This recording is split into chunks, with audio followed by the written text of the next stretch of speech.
Hello అండి, బాగున్నారా? నేను మీకు ఈరోజు పరమాన్నం ఎలా తయారు చేయాలో చూపించబోతున్నానండి. దానికోసం ముందుగా ఒక బౌల్ తీసుకోవాలండి. ఒక బౌల్లో వీడియోలో చూపించిన విధంగా ఒక గ్లాసు, ఈ గ్లాస్ చూపిస్తున్నాను కదండి, ఈ గ్లాస్కి 4 గ్లాసులు పాలు పోసుకోవాలి. అలాగే 2 గ్లాసుల వాటర్ యాడ్ చేసుకోవాలండి. ఈ పాలల్లోనే వాటర్ కలిపేసేసుకోవాలండి. తర్వాత ఆ గ్లాస్తోని 1 గ్లాస్ చాలండి బియ్యాన్ని యాడ్ చేసుకోవాలండి. బియ్యాన్ని ఒక గంట సేపు నానబెట్టుకుంటే చాలండి, చాలా టేస్ట్ అనేది వస్తుందన్నమాట. ఇప్పుడు ఎన్నిటిని ఇట్లా మిక్స్ చేసేసి మనము అడుగున కొంచెం బియ్యం ఉండి దాంట్లో కొంచెం వాటర్ వేసుకుందాము. వాటర్ వేసేసుకొని మనము స్టవ్ మీద పెట్టేసుకుందామండి. చూసారా, ఇట్లా స్టవ్ మీద పెట్టేసేసానండి.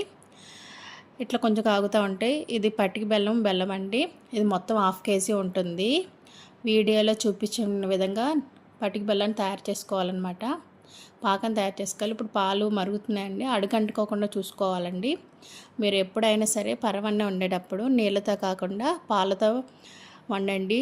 అది చాలా టేస్ట్ ఉంటుందన్నమాట. పాలకోవా ఫ్లేవర్ అనేది వస్తుంది. పిల్లలు చాలా ఇష్టంగా తింటారు. ఈ పాలు అడగంటుకోకుండా చూసుకుంటూ ఉండాలి, గరిటెతో తిప్పుకుంటూ ఉండాలన్నమాట. ఈ లోపల మనం ఇలాచీ పౌడర్ కూడా కచ్చాపచ్చగా ఇట్లాగా రెడీ చేసి పెట్టుకోవాలండి. బెల్లం పాకం అనేది నాకు రెడీ అయిపోయింది. బెల్లము పంచదార వేసానండి. ఇది హెల్త్కి మంచిదన్నమాట. ఇప్పుడు ఈ బెల్లం పాకాన్ని జస్ట్ అలా కరిగితే చాలండి. బాయిల్ చేసుకోవాలి లంప్స్ లేకుండా. ఈ పాకాన్ని ఈ అన్నం మిశ్రమంలో వేసేసుకోవాలండి. అడుగు అంటుకోకుండా చూసుకోవాలి. ముఖ్యంగా మీరు అడుగంటే అది టేస్ట్ అనేది మారిపోతుంది. ఆ వాటర్ని దీంట్లో యాడ్ చేసుకోవాలండి. ఈ పాలన్నంలో యాడ్ చేసుకున్న తర్వాత చూసారండి, వీడియోలో చూపించిన విధంగా నేను అక్కడ కొంచెం వదిలేసాను, ఈ డస్ట్ పార్టికల్స్ ఉంటాయని. ఫైనల్గా ఇలాచీ పౌడర్ వేసుకున్నానండి. ఒకసారి మిక్స్ చేసుకుందాం. పాలు విరిగితే అంటారేమో కానీ బెల్లం వేస్తే విరగవండి. చల్లారిన తర్వాత వేస్తే అస్సలు విరగవు. మేగడ చూసారా ఎలా కట్టిందో చూసారా, టేస్ట్ అనేది చాలా బాగుంటుంది. పాలతో మీరు అన్నాన్ని ఉడికించి ఇట్లా బెల్లం పాకం వేసుకుంటే సూపర్గా ఉంటుంది.